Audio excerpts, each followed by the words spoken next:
Tonight, another high-profile politician charged. What we know about the charges facing former city councillor and MLA Scott Fielding.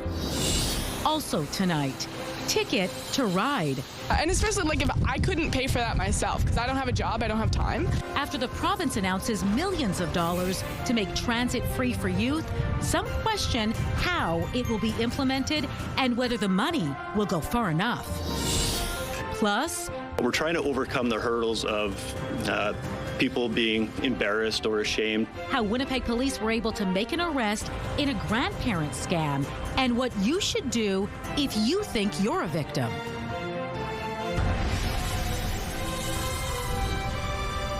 CTV News. Live from downtown Winnipeg with Marilee Caruso. A second prominent Manitoba politician has been charged with sexual assault. Good evening. Thanks for joining us. 2 days after current City Councillor Russ Wyatt was charged with sexual assault, CTV News has learned former Winnipeg City Councillor and Provincial Cabinet Minister Scott Fielding is now facing a similar charge. Standing by live with the details is CTV's John Hendricks. John, what do we know about the charge facing Fielding? Marilee, police allege the incident took place in the 300 block of St. Mary Avenue back in March of 2024. A release sent out Friday says the 53-year-old and the 34-year-old victim were employed at the same firm and had attended a work conference at a hotel. Now, police say in the evening, Fielding and the woman went to different establishments together in a social setting along with others. Now, police allege at the end of the evening, Fielding escorted the woman back to her hotel room in the 300 block of St. Mary Avenue. That's where the alleged sexual assault happened. In January of last year, the victim reported the assault to police in another jurisdiction, who then informed Winnipeg Police's Sex Crimes Unit. Scott Fielding served as city councillor for the St. James Brooklands ward from 2006 to 2014. He was elected as an MLA for the Kirkfield Park constituency in 2016 for the Progressive Conservatives and re-elected in 2019. He stepped down from provincial politics in 2022. Police say Fielding was arrested and charged with sexual assault. He was released on an undertaking and will appear in court at a later date. None of the charges have been proven in court. John, what is Scott Fielding saying about this charge? Marilee, CTV News has reached out to Fielding for comment. We have not yet heard back. All right, thanks for this, John. One person is in custody and another is in hospital following an assault at the University of Manitoba last night. It happened at around 7:30 at the university's Active Living Center. According to police, a suspect pulled a knife on a man without any provocation. Witnesses provided first aid and officers found the suspect who had boarded a transit bus. The force says the pair knew each other and the incident was not random, adding neither are affiliated with the university. A 17-year-old is charged with assault with a weapon and possession of a weapon, while the suspect was brought to hospital in unstable condition, but later upgraded to stable. The university says supports are available for students and staff affected by this incident. All K-12 students could ride the bus for free in Manitoba. The province announced this week it's spending $10 million to make it happen in an effort to get more youth on board and give them and their parents a break. The announcement is receiving a lot of praise, but questions remain. CTV's Jeff Keel joins us now live to talk more about that. So, Jeff, what's the problem? I mean, free transit sounds like a win for riders and cities. Yeah, it sure does, but some are asking, is the $10 million enough to offset the lost fare revenue and the extra buses and drivers that might be needed if ridership does go up because of this? Evelyn Johnson says her mom pays for her monthly transit pass to get to school and back. I couldn't pay for that myself because I don't have a job, I don't have time. And most high school students, if they really want to focus on their academia, they can't get a job. Youth passes in Winnipeg are $88 a month.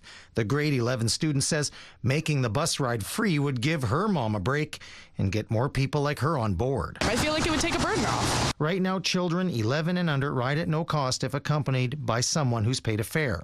In Tuesday's budget, the province announced a $10 million plan to make transit free for all youth K-12. It's not just about affordability, it's about our path to net zero.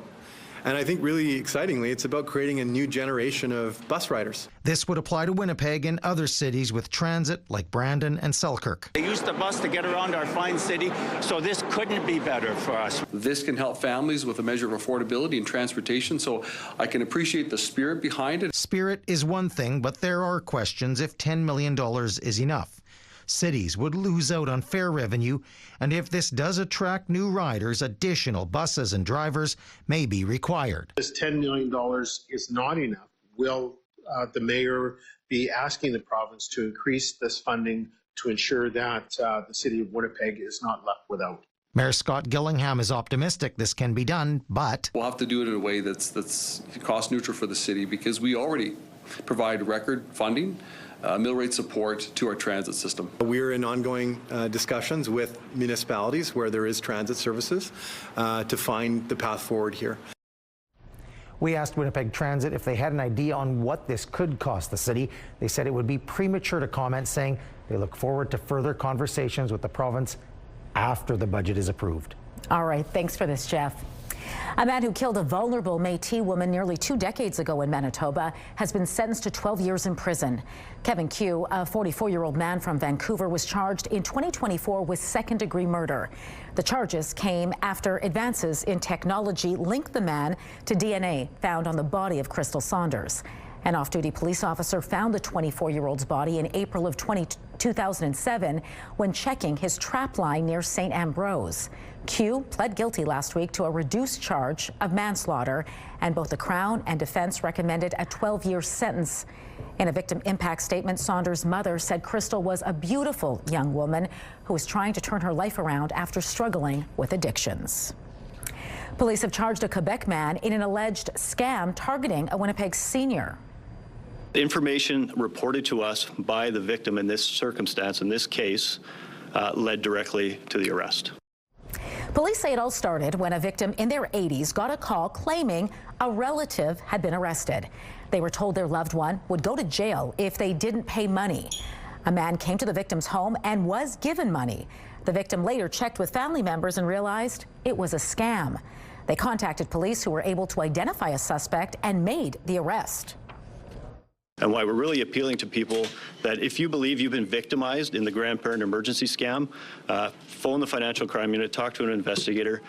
We're trying to overcome the hurdles of people being embarrassed or ashamed to make these reports. Because like I mentioned to you, the information that they have is the key that unlocks the door for us to further the investigation.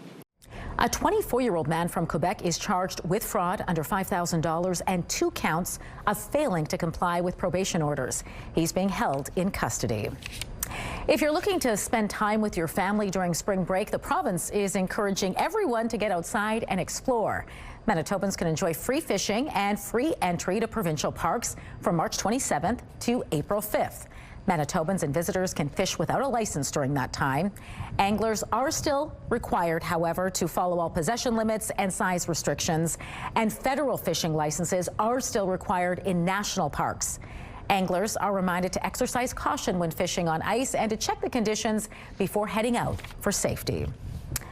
Let's bring in Colleen Brady now and get a first look at your weekend Skywatch forecast. How's it shaping up, Colleen? Well, it's going to warm up. Finally, it's going to warm up. We got the sunshine back, and that was great, but we also had some pretty strong biting north winds here in Winnipeg and other parts of the province today. So under Arctic high, the temperatures really aren't anywhere near where they ought to be for this time of year. That is going to change as we get into the weekend. It looks like there will also be some spring break snow. I'll show you when that could happen coming up, and a look at your spring break forecast too. The CTV Live Eye is brought to you by Bathfitter, exclusive home of the PermaFit solution. In Winnipeg right now, that sky is blue, the sun is shining, it's -6 degrees, winds out of the west-northwest at 18 kilometers an hour, giving us a wind chill that makes it feel more like -13. The pressure is dropping, and the humidity right now, Marilee, is 51%. Thanks, Colleen. The province of Manitoba has been fined $100,000 under the Workplace Health and Safety Act following the death of a firefighter in the Pas in 2022. The province was charged after 23-year-old Riley Manich died following an all-terrain vehicle crash while working for the Manitoba Wildfire Service in July of that year. Court heard the team of 4 workers were wearing hard hats, but not the specialized helmets required. According to court documents, the province pleaded guilty to 3 charges under the Act, and a 4th charge was stayed. A Calgary man is suing Concordia Hospital, the Winnipeg Regional Health Authority, and others after they say their son was given an extreme overdose of a powerful sedative, which led to brain damage and even the amputation of his hand and both legs. Zachary Hugerdik was 23 years old when he went to Concordia Hospital in March of 2024 with flu-like symptoms, which got worse. He was intubated after his blood oxygen level was found to be low. According to the lawsuit, Zachary received a massive overdose of propofol, about 12 to 16 times the dosage considered safe and appropriate. He suffered cardiac arrest and was deprived of oxygen, which led to profound cognitive difficulties and the amputation of his right hand and both legs at the knee. According to court documents, Zachary was a Red Seal journeyman bricklayer in good health prior to the injuries he suffered.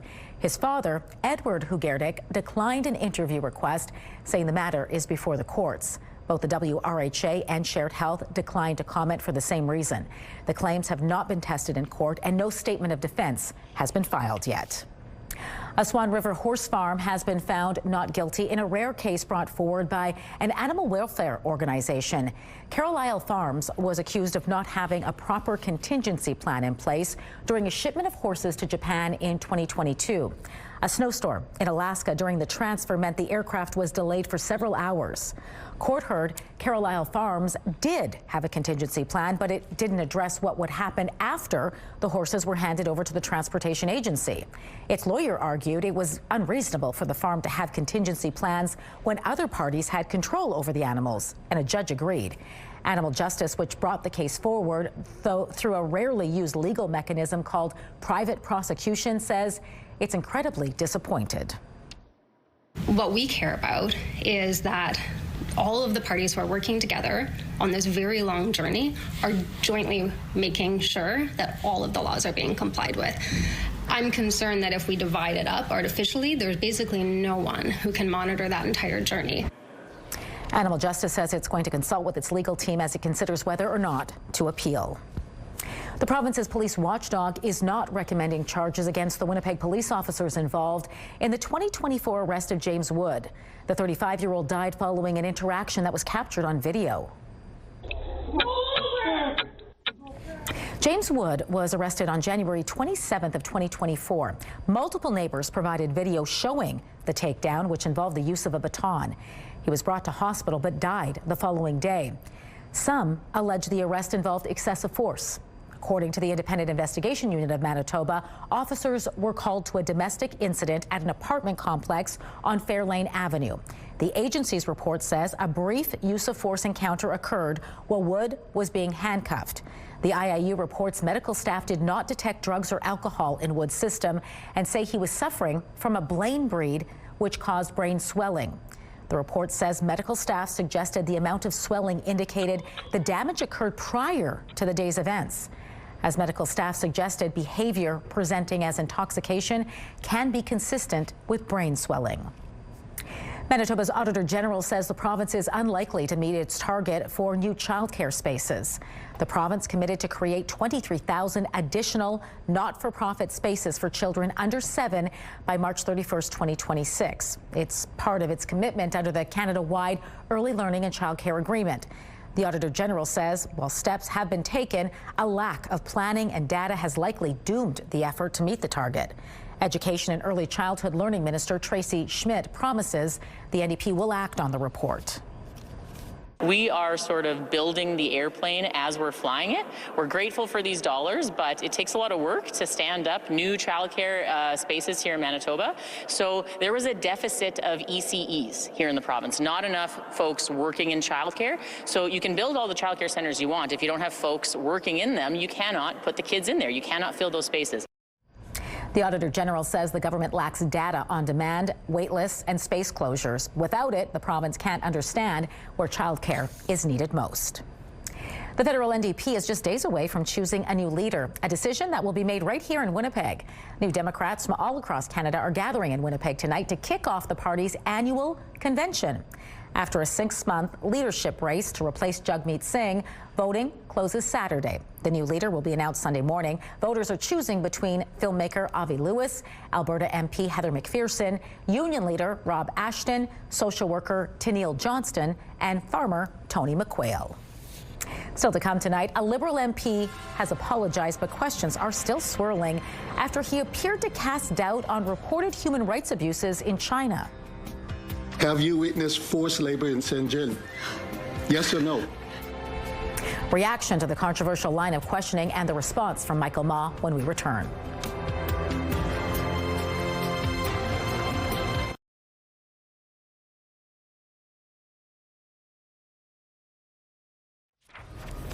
Canadians affected by a 23andMe data security breach have until June to claim their share of a $4.5 million class action settlement. The settlement, now approved by U.S. and Canadian courts, comes after hackers accessed the personal data of almost 7 million customers, including nearly 320,000 Canadians. The compromised data from the 2023 breach at the genetic testing company included highly sensitive information about users' health, race, ethnicity, gender, relatives, and birthdays. Customer data was also posted for sale on the dark web. Turning to the markets now, crude oil added $5. The Canadian dollar dropped slightly. Gold jumped $115. The TSX rose 73 points. The Dow Jones plunged 793 points, while the Nasdaq fell 459 points. Police are investigating a fatal snowmobile crash in the RM of Alexander. Yesterday afternoon, Powerview RCMP received a report of a snowmobile crash on a Snowman Trail. First responders arrived at the scene and located a 64-year-old man who required medical attention. Police say he was transported to hospital by Stars Air Ambulance, but succumbed to his injuries. Police believe the victim, who was from East St. Paul, was using his snowmobile when he lost control and crashed into a tree. The investigation is ongoing. Pilots and flight staff stood in the rain last night, lining up in front of Air Canada's headquarters, waiting to pay tribute to a fallen colleague. It was a somber scene as airline personnel from various airlines braved the cold to honor Antoine Faure. Faure's family members accompanied his remains back from New York City. The young Air Canada pilot and his co-pilot, Mackenzie Gunther, were killed Sunday when the plane they were landing crashed into a rescue vehicle on a runway at LaGuardia Airport. To go through this. So today we mourn, and tomorrow the work begins of making aviation in Canada ever safer. It must be the promise in Canada that when a pilot leaves to work, or when anyone leaves to travel by air, that they come home alive. And our work begins tomorrow to live up to that promise. Canadian and American investigators are working together to determine what led to the fatal collision. There's continued talk tonight about a Liberal MP's comments around forced labor during a heated committee exchange yesterday. CTV's Annie Bergeron-Oliver has the details. Get short answers, please. The House committee had barely started when Liberal MP Michael Ma launched into a line of controversial questioning. Have you witnessed forced labor in Shenzhen? Yes or no?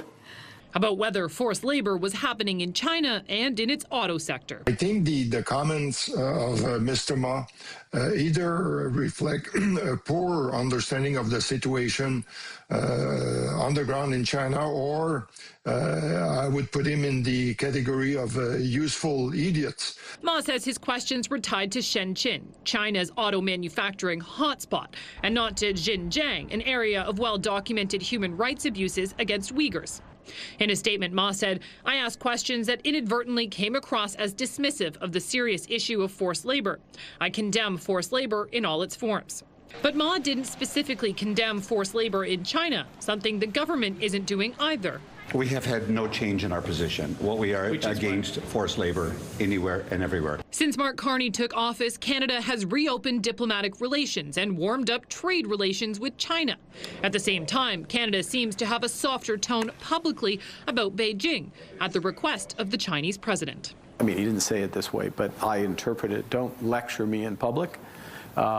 bring issues to me directly. In his latest departmental plan, Global Affairs doesn't mention forced labor as a priority, a change from 2022 when the same kind of plan specifically said Canada will continue to speak out against China's repression of the Uyghur and Tibetan peoples. Advocates say Canada needs to be stronger in its fight against forced labor and needs to prioritize human rights in conversations with China. When we sideline human rights, we are sidelining our core values and interests. Canada has laws banning imports with the use of forced labor, but many experts say those laws are not strong enough due to weak enforcement powers. Annie Bergeron-Oliver, CTV News, Ottawa. The director of the FBI has had his personal emails hacked. The U.S. Justice Department confirms Iranian-linked hackers have breached Kash Patel's personal email account. The hacker group, known as Handala Hack Team, has released personal photos and documents taken from Patel's emails. They appear to date from between 2011 to 2022, before Patel assumed his post with the FBI. Israel is threatening to escalate its attacks on Iran, even though Donald Trump gave Tehran more time to open the Strait of Hormuz. The economic fallout from the war is now extending far beyond the Middle East, and Trump is coming under growing pressure to get the strait open. Karen Travers has the latest from the White House. As the war with Iran nears 1 month, the attacks continue. Israel saying it will escalate and expand its strikes against Iran. The IDF saying overnight it struck sites used by Iran to make ballistic missiles and aerial defense systems, including in the capital of Tehran. Iran, meanwhile, continues its retaliatory strikes, firing missiles and drones into Israel, Saudi Arabia, and Kuwait. President Trump announcing he's extending the deadline for Iran to reopen the Strait of Hormuz, giving Iran 10 more days. The president telling Fox News, they said to me very nicely through my people, could we have more time, because we're talking about tomorrow night, which is pretty quick. If Iran doesn't comply, the president again threatening to target its critical energy infrastructure. It comes as the administration looks to negotiate an end to the war. During a nearly 2-hour meeting with his cabinet Thursday, the president insisting Iran is begging to make a deal, even as Iran says negotiations are not taking place. They said yesterday that we weren't negotiating with them, and now they admit that we were negotiating with them. So they want to make a deal. Trump's special envoy to the Middle East, Steve Witkoff, says the U.S. has delivered to Iran a 15-point plan that forms the framework for a peace deal. Pakistan is serving as a mediator between the two countries. We will see where things lead, and if we can convince Iran that this is the inflection point with no good alternatives for them, other than more death and destruction. Iranian state media reporting that Iran is responding with its own demands, an end to the attacks and compensation for damages from the war. New reports say the Pentagon is considering sending an additional 10,000 U.S. ground troops to the Middle East. The White House says any announcement on troop deployments would come from the Pentagon, but the president always has all military options at his disposal. Karen Travers, ABC News, the White House. At least 3,000 No Kings protests are planned across the U.S. tomorrow. This is the third round of those demonstrations against Donald Trump and what organizers describe as his tyranny. The last No Kings protest in October brought an estimated 7 million people to the streets. Organizers expect tomorrow's protest to be even larger. Former world #1 golfer Tiger Woods was arrested at the scene of a car crash this afternoon. Authorities say Woods showed signs of impairment after he hit another vehicle and rolled his Land Rover. Neither Woods nor the person in the other vehicle were injured, and Woods was able to crawl out of the passenger side of his vehicle. It happened just after 2 o'clock, not far from where Woods lives in Jupiter Island. Authorities say Woods did a breathalyzer test, which came back negative, but he refused to take a urine test. He was charged with driving under the influence and refusing to submit to a lawful test. His manager did not immediately respond to a request for comment. Former Manitoba Premier Brian Pallister was honored yesterday with the unveiling of his legislative portrait. Pallister was all smiles for the big unveiling in the legislature. The former premier chose a custom background near Portage La Prairie for the painting to reflect his hometown and the Assiniboine River. In April 2016, Pallister led the PCs to a majority government and was re-elected for a second term in 2019. But just 2 years later, in October of 2021, Pallister stepped down as leader and left politics. The portrait was painted by renowned Canadian artist Andrew Valco. Assiniboine's Manitoba's river, and I want it to be outside. So it is the first Premier's portrait that was done outside of this building. And that's out of respect for the people outside of this building, the people who built the province. Pallister says he's taking time in retirement to travel, read history books, and focus on his health. There's already a lot of people using this building, so we're hoping to have some of those people come back.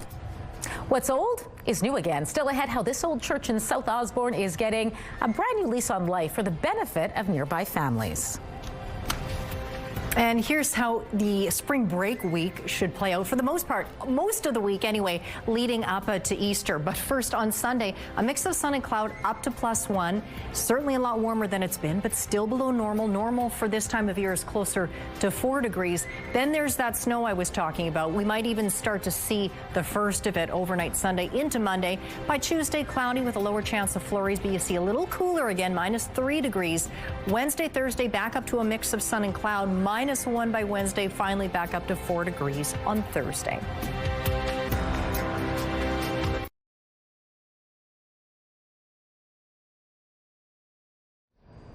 A church in South Osborne is getting a new lease on life. The community is taking over, and soon a child care center and neighborhood hub will call the 80-year-old building home. CTV's Daniel Helmerson reports.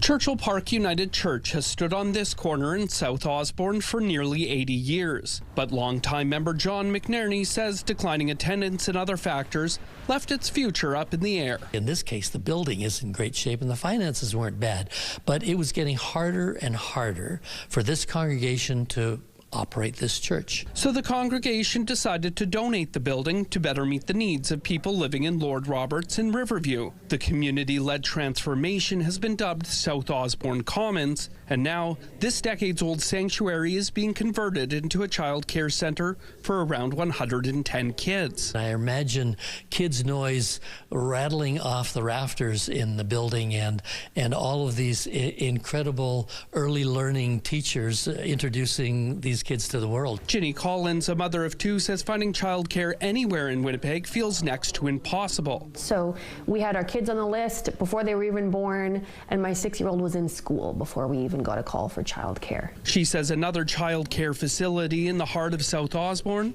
is long overdue. It's a major need, and I have a lot of hope for the families in this area being able to access those things in the future. South Osborne Commons aspirations don't stop at childcare. The second floor of the church will be home to social service providers, a commercial kitchen, and a gathering space for community groups. There's already a lot of people using this building, so we're hoping to have some of those people come back. There's dancers and choirs, and there's a Girl Guides and the Boy Scouts. And one of those groups expected to use the space on a weekly basis will be the Churchill Park congregation itself. The important part is the people that get together and the people that support each other. So that's still going to happen. South Osborne Commons transformation is expected to start this summer and be finished by September next year. Daniel Helmerson, CTV News, Winnipeg.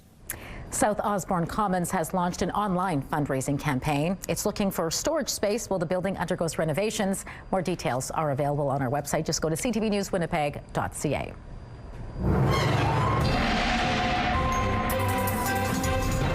CTV Skywatch weather brought to you by South Beach Casino and Resort. Visit southbeachcasino.ca.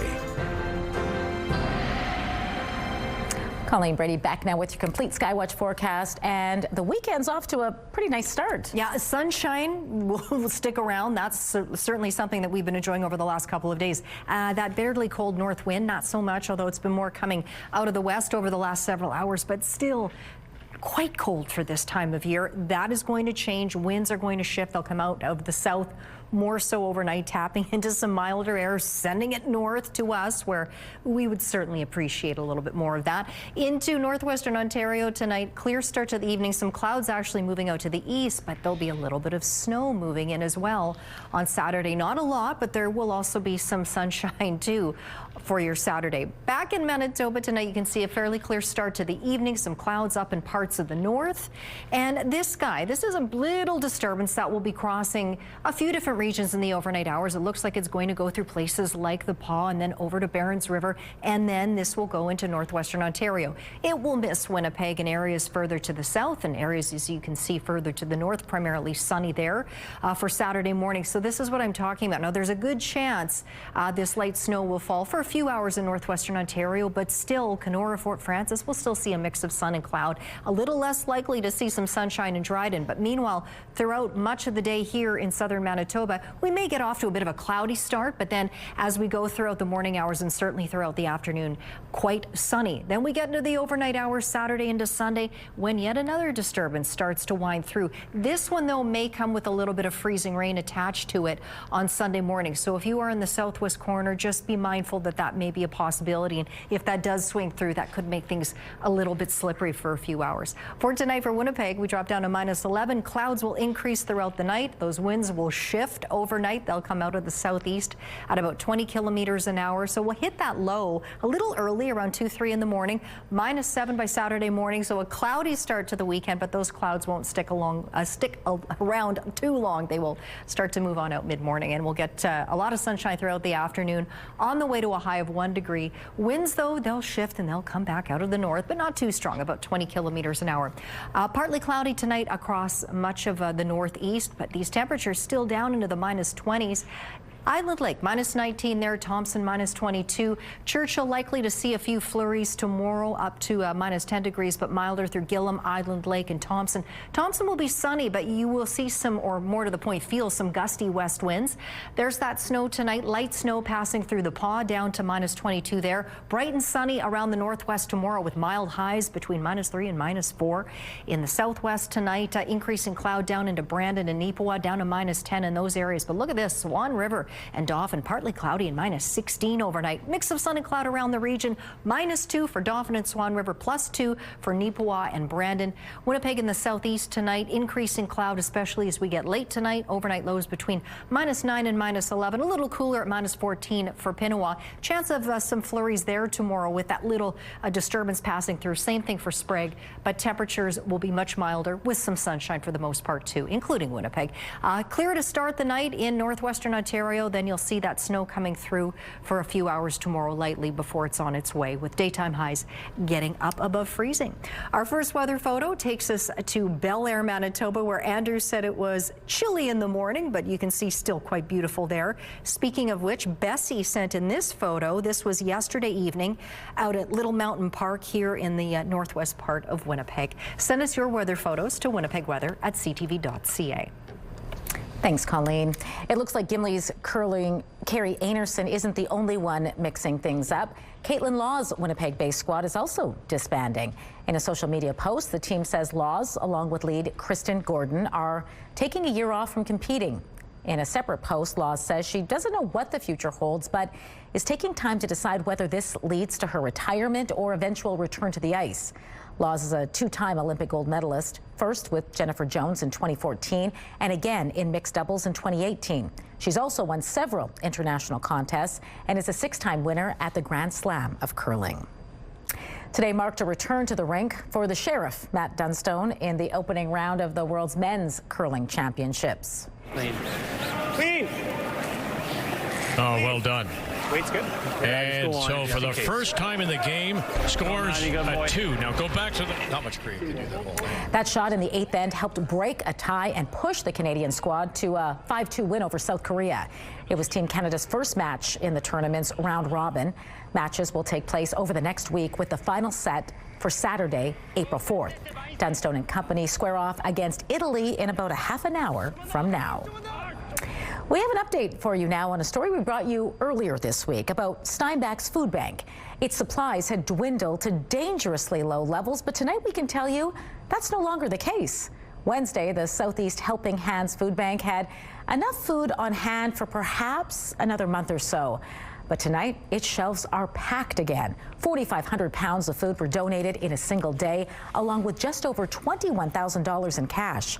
That's enough for another 3 or 4 months of operation. And another food drive is planned for April. Being kind to your body and the environment, a new diet is offering to help you do both. But does the science back it up? We'll explain in Medical Watch. That's next.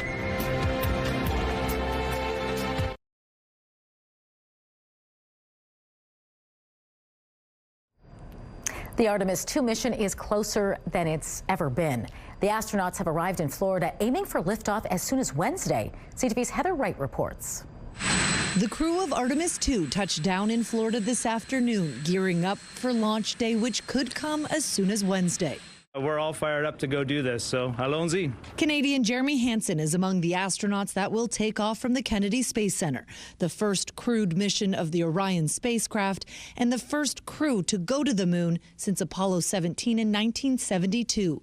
This mission has not been without setbacks. It's years behind schedule, over budget, and 2 launch attempts this year have been scrapped. We often say, failure is not an option, but I think it is often misunderstood.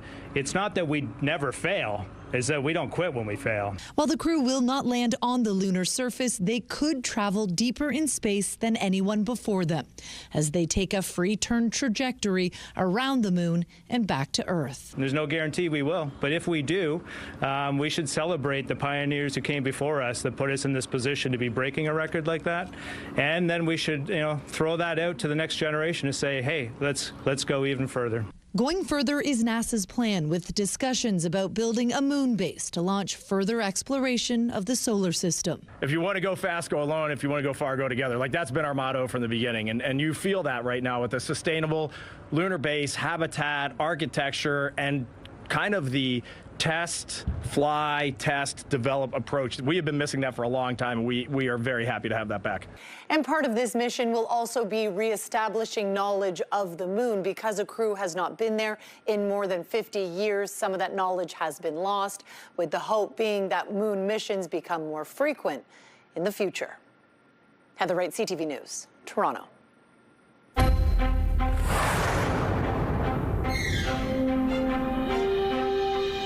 A new study suggests having a positive attitude about aging keeps people healthier. It followed more than 11,000 seniors over a decade, testing them for things like memory, math skills, and walking speed. The results show participants with a positive outlook improved in the various areas more than the others who were monitored. The research is out this month in the journal Geriatrics.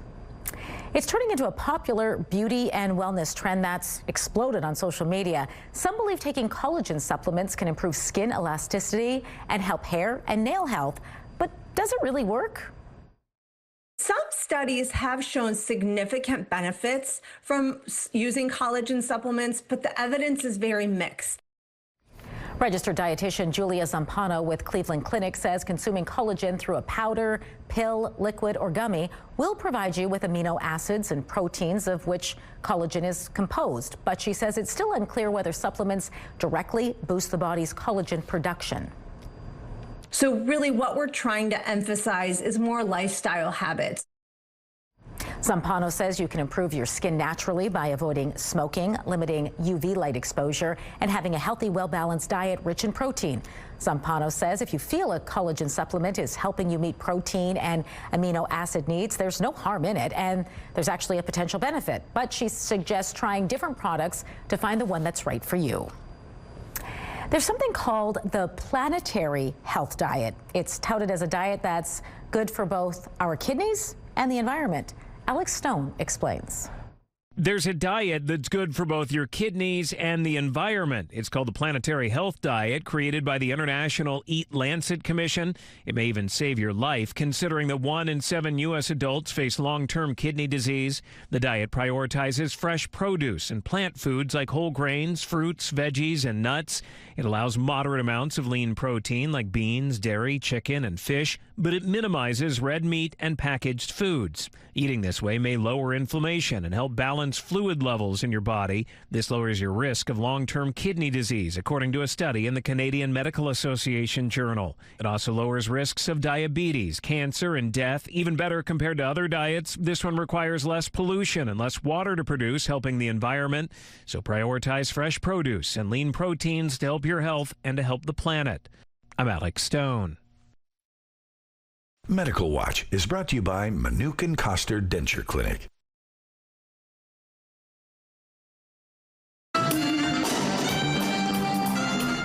A special remix for the WSO, how a legend from the Police is bringing a new twist to his rock and roll classics.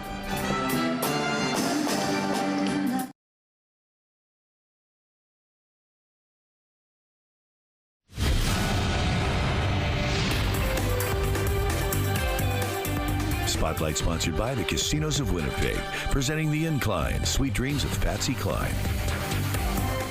We begin with some sad news coming out of the music world. Soft rock pioneer Daryl Dash Crofts of Seals and Crofts has died. Summer breeze makes me feel fine, flowing through the jazz band in my mind. The singer-songwriter, playing alongside his childhood friend Jim Seals, helped define a genre in the 70s. He was known for hits such as Summer Breeze, Diamond Girl, and Get Closer. His daughter says Crofts died on Wednesday of heart failure in Austin, Texas. Daryl Crofts was 87. Well, you know him as the legendary drummer from The Police, but this weekend, Stewart Copeland is putting a twist on that talent.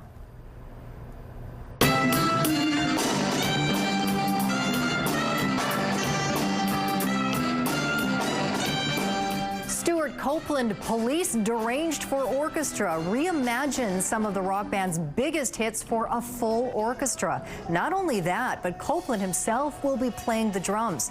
You can expect to hear some of the Police's biggest hits, such as Roxanne, Don't Stand Too Close to Me, and Message in a Bottle.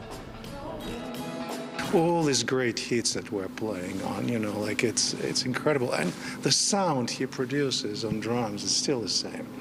It's incredible. Sadly, at last check, that show is sold out. However, Copeland is also taking part in a fireside chat this evening where he will be reflecting on his life as a musician, writer, and the son of a CIA spy. That's all happening at 7:30 at the Days Hotel Concert Hall. And as of late this afternoon, there were still a few tickets remaining. Here's a look at just some of the events taking place in Manitoba this weekend. The Winnipeg Baroque Festival gets underway. Winnipeg Anime Fest has cosplay fun and more. Spring break starts over at the Manitoba Museum. You can take part in mini astronaut training at the Royal Aviation Museum of Western Canada. There's Easter-related events happening in Oakburn, Portage-la Prairie, and Petersfield. And the Sisters of the Holy Rock will perform their final Winnipeg concert. You can find a full list of events this weekend on our website, ctvnewswinnipeg.ca. Paul McCartney is out with a new track, counting down his first album release since 2020. Looking back at white and black, reminders of my past. That's the song Days We Left Behind. McCartney says it's a reflection on his memories of Liverpool. It's the lead single of the 83-year-old's upcoming album, The Boys of Dungeon Lane, named after a place near his childhood home. The album is also expected to touch on early adventures the former Beatles shared with bandmates George Harrison and John Lennon. It's out May 29th. Your primetime lineup starts with Celebrity Jeopardy at 7. Happy's Place and Children Ruin Everything come next at 8. And catch W5 Avery Haynes Investigates at 9. It's all right here tonight on CTV. These white squirrel genes are floating around the population. A rare sighting, how a white squirrel is making waves in Winnipeg. All the furry details after the break.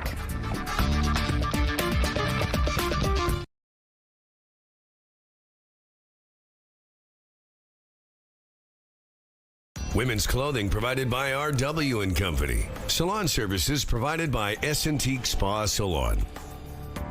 Tonight, the biggest hype around a Toronto Blue Jays opening day in years. The Blue Jays are the best we have right now. We're going to be really excited. How the team plans to make this milestone a huge hit with fans. Later on CTV National News and watch on Crave.